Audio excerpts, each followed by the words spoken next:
皆さんどうもマコミです。이번 시간에는 일본 취업과 돈, 급여, 일본 취업과 급여에 대한 이야기를 조금 해볼까 합니다. 처음부터 말씀드리자면 이 영상은 정말 저의 경험을 바탕으로 저의 개인적인 생각을 얘기하는 거고요. 일본 회사에서 취업을 하면 급여를 이 정도 받을 수 있다, 이런 통계적인 내용이 아니라 정말 저의 주관적인 생각이 많이 들어가 있다는 부분, 그리고 저의 경험을 바탕으로, 그 다음에 저의 성격이라던가 생각을 바탕으로 하고 있기 때문에 굉장히 주관적인 내용이 될 수 있다는 걸 미리 말씀드리고 가겠습니다. 일본 취업에 관련된 영상들을 보면은 영상의 내용도 그렇고 그 영상의 댓글에서도 이런 내용을 많이 볼 수 있었어요. 일본 취업하면은 돈 못 모아요. 세금이 비싸서 돈 못 모아요. 일본에서 숨만 쉬어도 돈이 나갑니다. 방세가 비싸요. 방세가 엄청 비싸고 비싼 방세에 비해서 방은 엄청 좁고 돈도 안 모이고 이런 이야기들이 굉장히 많이 있더라고요. 세금이 비싸다, 그리고 방세가 비싸서 돈이 남지 않는다, 저축하기 힘들다, 다 맞는 말이라고 생각해요. 그런데 만약에 다른 거는 다 제쳐두고 돈을 모은다는, 저축을 한다는 부분에만 포커스를 맞춰서 봤을 때 한번 생각해 볼게요. 돈을 모은다는 것은 급여가 많다, 적다, 세금이 많이 나간다, 적게 나간다, 생활비가 비싸다, 싸다, 이런 부분도 중요하지만은 정작 중요한 것은 본인의 습관이라던가 어떤 성격, 성향, 이런 것도 굉장히 많이 영향을 미친다고 생각해요. 적은 급여를 받아도 돈을 조금씩 모아가는 사람이 있고, 많은 돈을 받아도 돈을 다 쓰고 돈이 남지 않는 사람도 있습니다. 그렇지 않나요? 여러분들이 봉급을 어느 정도 많이 받고 그 다음 세금을 적게 낸다면 반드시 돈을 모으실 수 있나요? 물론 돈을 많이 받으면 돈을 모을 수 있는 확률도 높아지고 모으기 쉽겠죠. 하지만 봉급을 많이 받으면 그만큼 많이 써버릴 가능성도 있다고 생각을 해요. 제가 그랬거든요. 제가 일본에 간 지 얼마 안 됐을 때, 일본에 학교를 다닐 때 같은 반에 아는 누나가 있었어요. 저도 그랬지만 그 누나도 자신이 알바해서 그 돈만으로 방세도 내고 학비도 내고 생활비도 다 자기 돈으로만 했었거든요. 그런데 그 와중에서도 조금씩 저축을 하고 남은 돈은 한국에 있는 부모님한테 송금까지 했었어요. 평소에 얼마나 저축하고 검소하게 살았는지 정말 저로서는 상상도 가지 않습니다. 저 같은 경우에는 부모님한테 손을 벌리지까지는 않았지만은 돈을 만약에 받았으면은 그만큼 썼었어요. 예를 들어서 제가 회사를 다녔을 때 엄청나게 제가 돈을 많이 받았거나 이런 건 아닌데, 예를 들어서 보너스 같은 게 있잖아요. 일본에서는 보너스가 1년에 2번 정도만 있다고 쳤을 때 한 번 보너스가 한 달치 급여가 나오는 거예요. 예를 들어서 20만원 봉급을 받는 사람이면은 보너스가 한 달치 20만원이 갑자기 탁 나오는 거야. 그러니까 보너스인 달은 봉급하고 보너스를 합쳐서 2달치분, 예를 들어서 20만원 정도 받는 사람이라면 한 40만원이 한 번에 팍 들어오는 거예요. 혹은 제가 어떨 때는 바쁜 시기여가지고 굉장히 잔업을 좀 많이 해가지고 잔업을 많이 해서 잔업수당으로 봉급이 확 올라간 적이 있어요. 자, 그랬을 때 제가 평소보다 급여가 늘었으니까 자, 그 돈을 제대로 저축을 했나? 안타깝게도 전 그러지 못했습니다. 많이 받은 달은 많이 써버렸거든요. 아마 저와 비슷한 분들도 많지 않나 싶어요. 급여가 만약에 높아지거나, 예를 들어서 보너스를 받았거나 잔업을 해서 잔업수당을 받아서 봉급이 이번 달 좀 많아, 이럴 때 자, 돈을 저축을 잘 할 수 있나? 결국은 자기 자신이 그것을 어떻게 관리하는지가 중요하다는 이야기예요. 조금 이번에는 관점을 바꿔서 이런 얘기를 한번 해볼게요. 단순히 돈을 저축하는 것만 생각하는 것이 아니라 사람에 따라서 돈의 개념이라던가 그 가치를 느끼는 정도, 그 다음에 생각의 차이도 있을 수 있습니다. 만약에 여러분들이 일본 회사에 취업 활동을 해서 취업이 결정이 됐어요. 두 개의 회사에 취업이 결정됐다고 쳐볼게요. 한 회사는 봉급이 한 50만원 정도 돼요. 그런데 아침 한 8시부터 저녁 한 11시까지 매일매일 일을 해야 돼요. 가끔은 주말에, 토요일에도 불려나가서 일을 해야 될 때도 있어요. 회사 갔다 오면 피곤해서 자기 바빠요. 돈은 많이 받지만은 자기 시간이 전혀 없고 업무도 힘들어요. 반대로 다른 회사는 봉급은 한 25만원 정도 받는다고 칠게요. 그런데 매일 아침에 9시에 출근을 해서 5시에 칼퇴근을 해. 주말에는 당연히 쉴 수가 있고 가족이라던가 자신의 연인과 시간을 보낼 수 있어요. 여러분들은 이 두 개의 회사 중에서 어느 쪽을 선택하시겠습니까? 의견이 갈릴 수 있는 부분이라고 생각을 해요. 빡세게 일해서 일단은 돈을 많이 번 다음에 좀 편한 대로 가자, 이러시는 분들도 있을 테고, 나는 돈도 중요하지만 나 자신의 시간이 중요하다 해가지고 급여는 조금 낮지만은 자신의 시간을 가질 수 있는 회사를 선택하실 분도 있을 거예요. 그런데 지금 비교한 두 회사가 바쁜데 한 50만원, 안 바쁜데 25만원, 이 정도 차이는 솔직히 자기 시간을 선택하시는 분도 많다고 생각해요. 그런데 이게 50만원이 아니라 만약에 100만원이에요. 바쁘긴 하는데 한 달에 100만원, 바쁘지 않은데 그냥 평범하게 한 25만원. 여러분들은 어느 쪽을 선택하실 건가요? 이것은 그냥 극단적인 예라고 생각하실 수 있지만은 사실은 실제로 제가 경험한 부분도 포함되어서 드린 예입니다. 지금 예를 드는 것은 시간과 돈만 얘기를 했지만은 사실 회사 생활이라는 것이 그것만이 아니잖아요. 자, 지금부터 제가 일본에서 일했던 두 회사에 대한 이야기를 한번 해보겠습니다. 일본 취업에 대해서 얘기 들어보면은 일본 회사는 이렇다, 이런 얘기 많이 있지만은 당연한 얘기지만 회사에 따라서 천차만별이에요. 그런데 그 천차만별이라는 것이 그래도 어느 정도 평균점이 있겠지라고 생각할 수 있겠지만은, 제가 딱 일본에서 일했을 때 두 회사에서 일을 했었는데 정말 그 두 회사는 하늘과 땅 차이였습니다. 첫 번째 회사는 부동산 회사였습니다. 이 부동산 회사 같은 경우에는 급여가 기본급도 있지만은 부하이세라고 해가지고 자신의 영업 성적에 따라서 급여가 결정되는 시스템이었어요. 제가 일본에서 처음 취업했던 나이가 한국 나이로 30살이었는데, 그러니까 취업을 되게 늦게 시작을 했잖아요. 그러니까 보통 일본인들과 비교를 했을 때. 그렇기 때문에 처음 이제 취업을 하면서 제가 가장 먼저 생각했던 부분이, 당연히 시작이 됐기 때문에 자신의 노력으로 자신이 열심히 한 만큼 봉급을 받을 수 있는, 자신이 성장할 수 있는 그런 회사를 굉장히 찾았었고, 그래서 선택했던 회사가 부동산 판매, 영업을 하는 회사였습니다.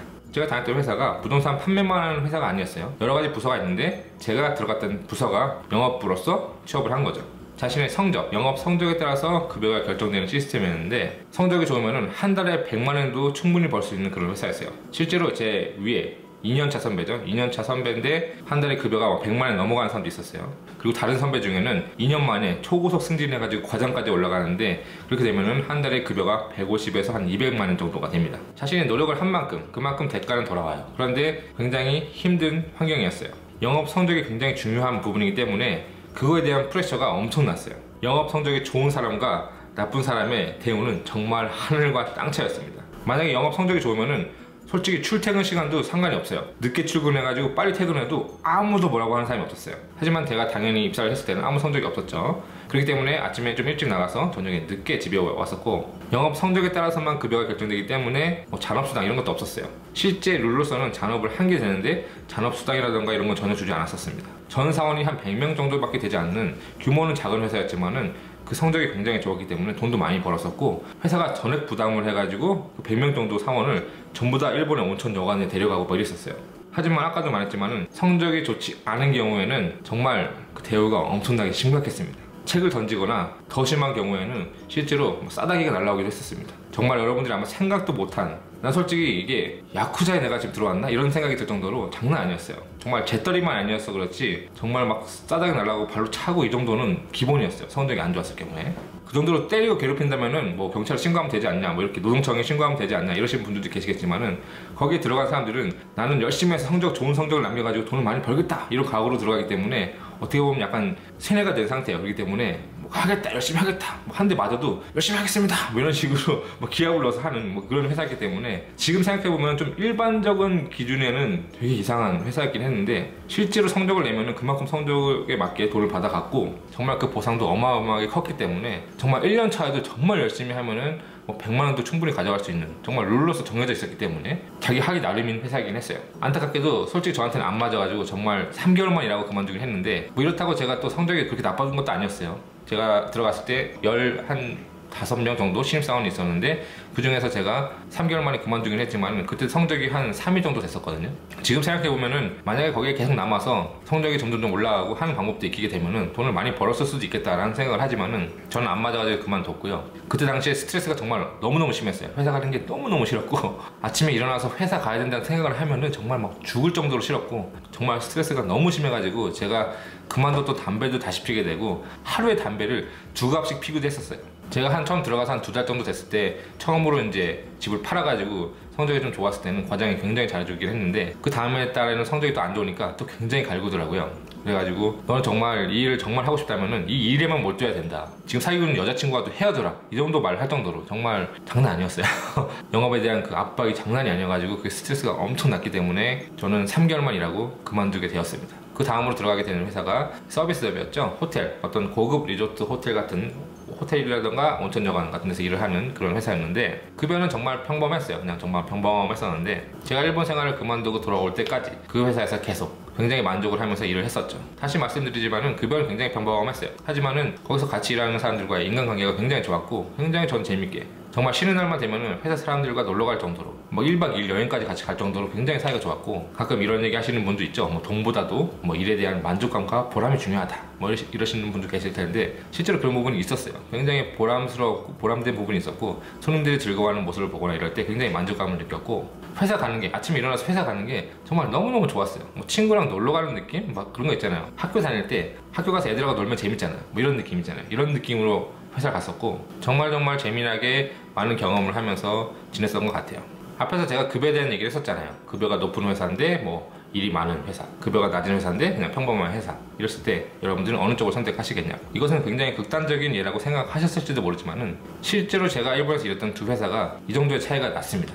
요즘에 워라밸이라는 말을 굉장히 여러분들이 많이 쓰시더라고요. 단순히 연봉이라든가 급여만이 아니라 자신의 삶의 여유를 선택하시는 분도 많이 늘어나고 있다고 합니다. 제 이야기 말고도 제 주변의 일본인 친구들의 이야기를 들어보면은, 저와 같은 대학을 다녔던 일본인 친구 중에는 대기업 상사에 들어가면은 굉장히 급여가 높아요. 그렇기 때문에 자신은 높은 급여를 받고 싶다, 이런 사람들은 굉장히 대기업 상사를 노리고서 취업 활동을 많이 한 경우가 있는데, 실제로 그런 회사에 제 친구가 취업을 했었어요. 하지만 그런데 이제 대학을 졸업해서 몇 년 지난 다음에 만나서 얘기를 했을 때 당연히 봉급은 제가 생각한 것보다도 훨씬 높긴 했어요. 그런데 실제로 얘기를 들어보면은 선후배 관계가 굉장히 엄격하거나 아침부터 저녁까지 일을 한다던가 일에 대한 스트레스가 굉장히 많다고 하더라고요. 이런 예를 들면은, 자 그러면은 돈을 많이 버는 일은 무조건 힘들다, 재미있게 할 수 있고 자신이 좋아서 하는 일은 돈이 안 된다 라고도 생각할 수 있지만은, 제가 일했던 부동산 회사에서도 자신의 일을 정말 즐기면서 자신의 일에 굉장히 가치를 느끼고 정말 즐겁게 일하는 선배도 있었어요. 어떻게 보면은 그렇게 즐길 수 있으니까 돈을 많이 벌게 되는 걸 수도 있겠죠.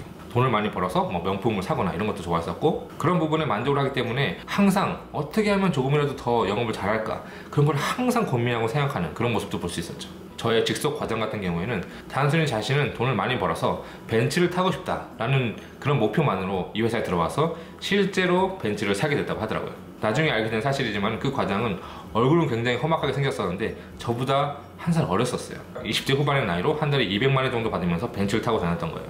호텔에서 일을 했을 때는 저는 그 일이 정말 굉장히 좋았어요. 재밌었고, 예를 들어서 저녁 식사 서비스를 할 때 어떤 식으로 움직이면 좀 더 효율적으로 움직이고 좀 더 인건비를 줄일 수 있고, 이런 부분을 항상 생각하고, 이런 식으로 조정을 하면은 이런 식으로 결과가 나오겠지, 이런 걸 생각하고서 항상 연구하고서 이랬던 게 굉장히 재밌었어요. 저 같은 경우는 굉장히 만족을 하면서 아침 일어나면 빨리 회사에 가고 싶다 이렇게 생각할 정도로 재밌게 일을 했지만은, 같이 일하는 동료 중에는 일 너무 힘들어, 막 그만두고 싶다 이렇게 생각한 사람도 물론 있었어요. 다시 조금 앞에 얘기를 돌아가서, 만약에 급여가 낮아도 자신이 절약을 하고 저축을 할 수 있다라는 얘기를 했죠. 이 말을 듣고서 이렇게 생각하시는 분들도 계실 거예요. 그렇게 구두쇠처럼, 좀 심하게 말하면 거지처럼 살 것도 못 사고 절약하면서 그렇게 살 바에는 왜 일본 가냐 이러시는 분들도 있을 거예요. 정말 그렇게 하는 게 싫다, 그렇다면은 일본 안 가면 되지 않나요? 라는 게 솔직히 저의 생각이긴 한데, 그런데 사고 싶은 거 사고 즐기고 싶은 거 즐겨야겠다 라고 생각하시는 분은 한국에 살아도 크게 다를 건 아니라고 생각해요. 한국에 살아서 뭐 세금 적게 나간다던가 아니면은 방을 빌리지 않고 가족하고 같이 살아서 방세를 안 낸다고 하더라도 결국은 많이 번 만큼 많이 쓸 거라고 생각하거든요. 그러시는 분들은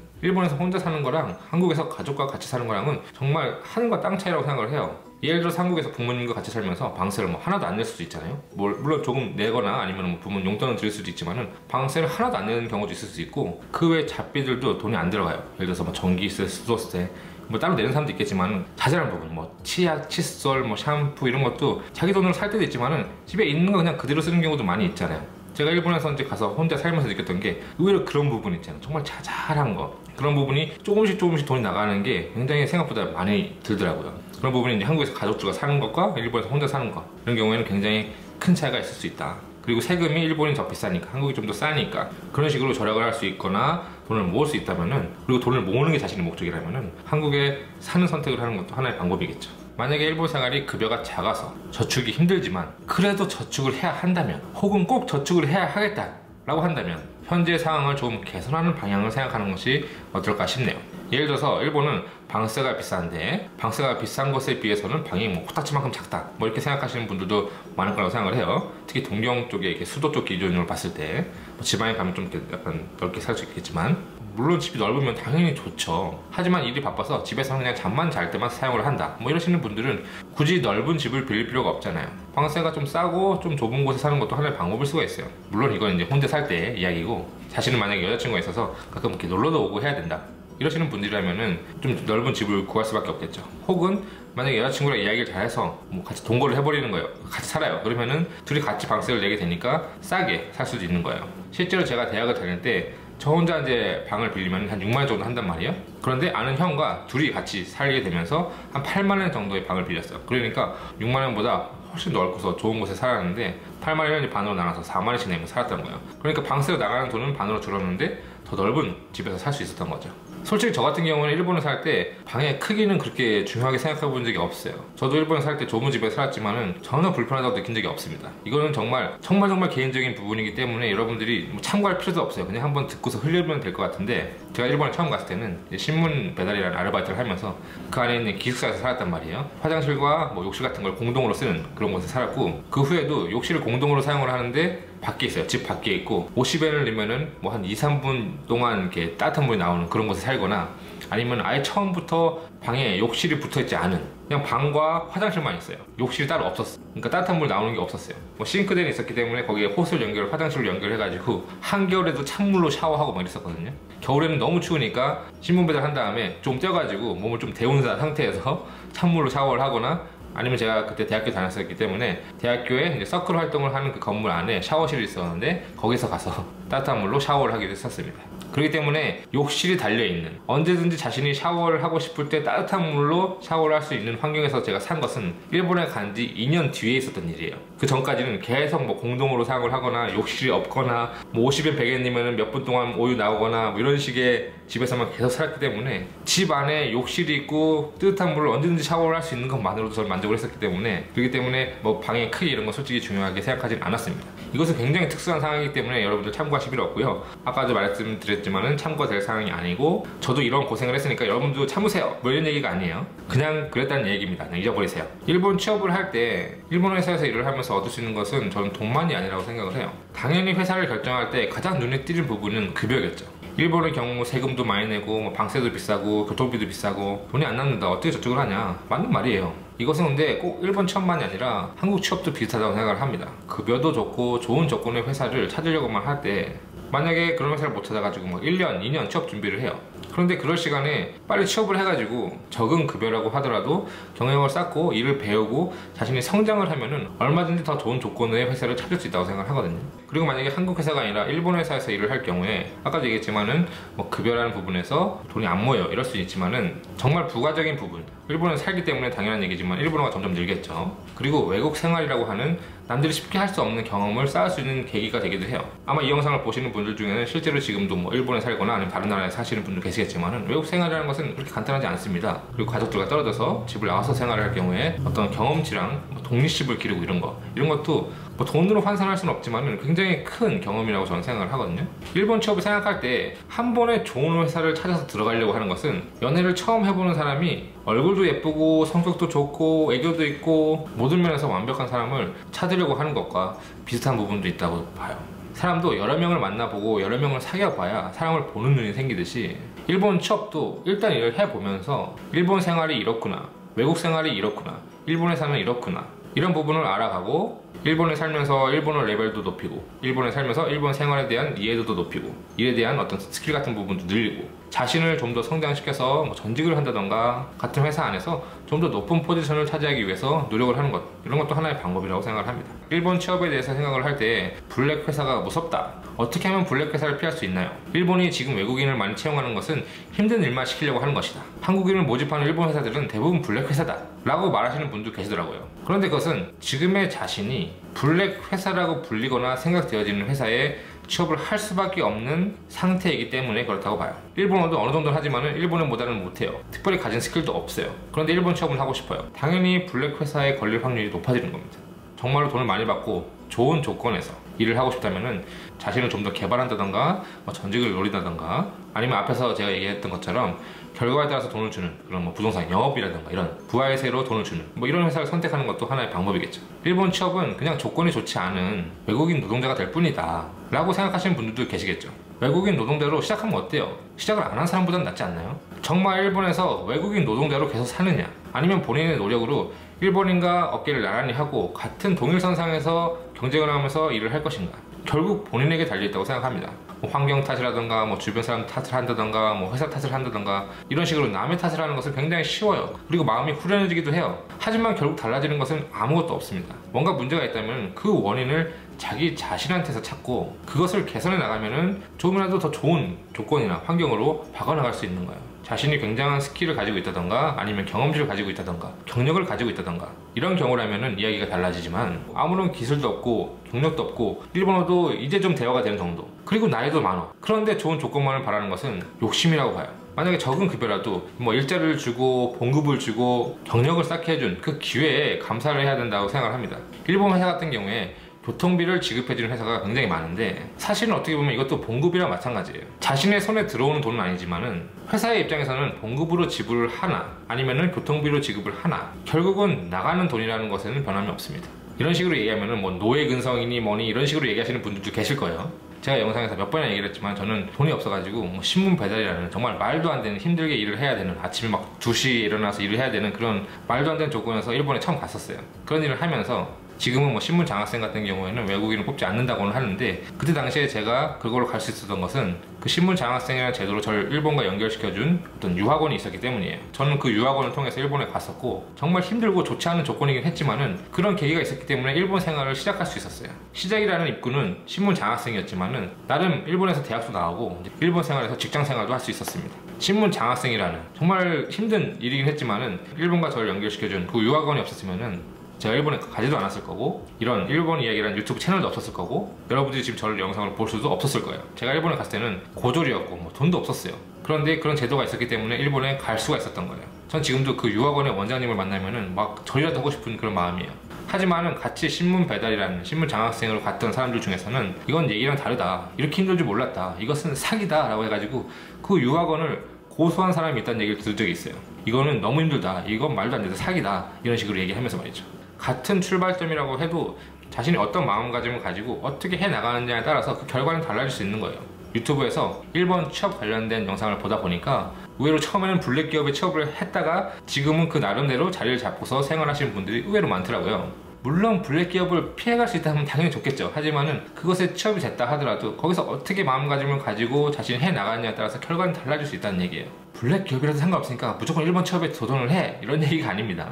일본 취업을 생각하시는 분들이 이 급여라는 부분도 굉장히 중요하긴 하지만은 앞으로의 가능성에 대해서 생각을 해보고 자신이 나가고자 하는, 자신이 가고자 하는 방향과 목표를 설정해 두면은 조금이나마 더 나은 미래가 기다리고 있지 않을까 싶네요. 이 영상에서 했던 이야기는 어디까지나 저의 굉장히 주관적인 이야기고요. 그 다음에 이것은 정답이라는 것은 있을 수 없어요. 제가 굉장히 뭐 성공을 한 그렇게 잘난 사람도 아니고, 그 다음에 저의 굉장히 개인적인 이야기이긴 합니다. 그런데 여러분들이 뭐 일본 취업, 뭐 외국에서 취업을 생각을 할 때 이런 식의 관점으로 보거나 이런 식으로 생각하는 사람도 있구나, 이런 식으로 한번 참고해 보시는 것은 어떨까 싶네요. それでは次回お会いしましょう。バイバイ。